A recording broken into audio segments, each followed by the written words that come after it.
आप सभी को पता है कि प्रथम विश्व युद्ध यानी फर्स्ट वर्ल्ड वार 1914 से 18 तक हुआ था। लेकिन वो हुआ क्यों, वो आप में से बहुत कम लोगों को पता होगा।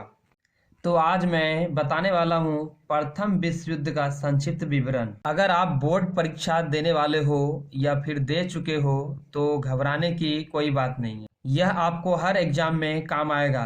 तो चलिए वीडियो पर आते हैं।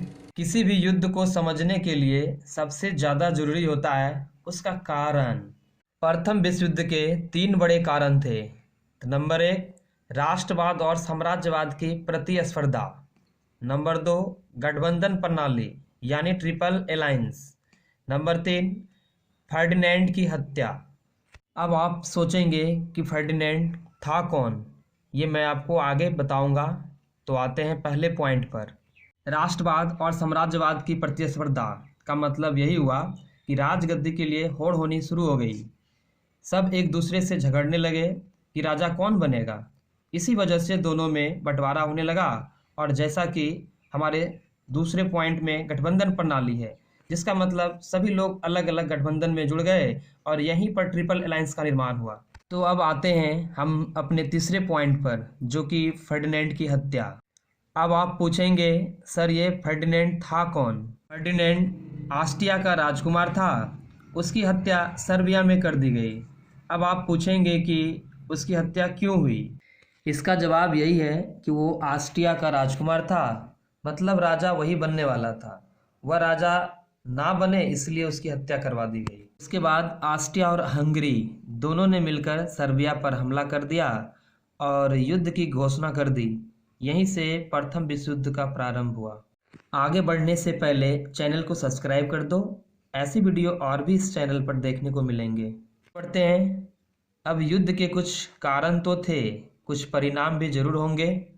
तो जब युद्ध हुआ है तो मृत्यु भी जरूर हुई होगी, यानी कि प्रथम विश्व युद्ध में 1.5 करोड़ सैनिकों की मृत्यु हुई थी और 20 लाख से अधिक नागरिक मारे गए थे। जर्मनी को युद्ध में दोषी माना गया और उस पर भारी जुर्माना लगाया गया और राष्ट्रसंघ की स्थापना हुई। अब आते हैं युद्ध में सम्मिलित देशों पर।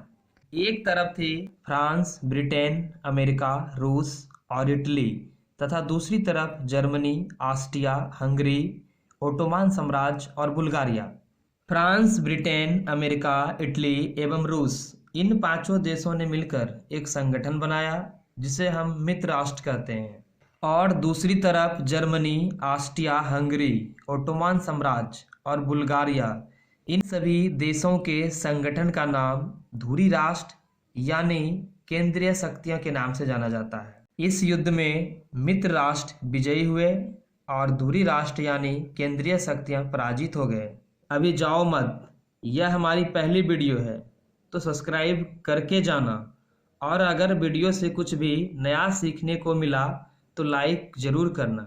मैं आपको मिलूँगा फिर किसी वीडियो में। आपका समय हमें देने के लिए धन्यवाद।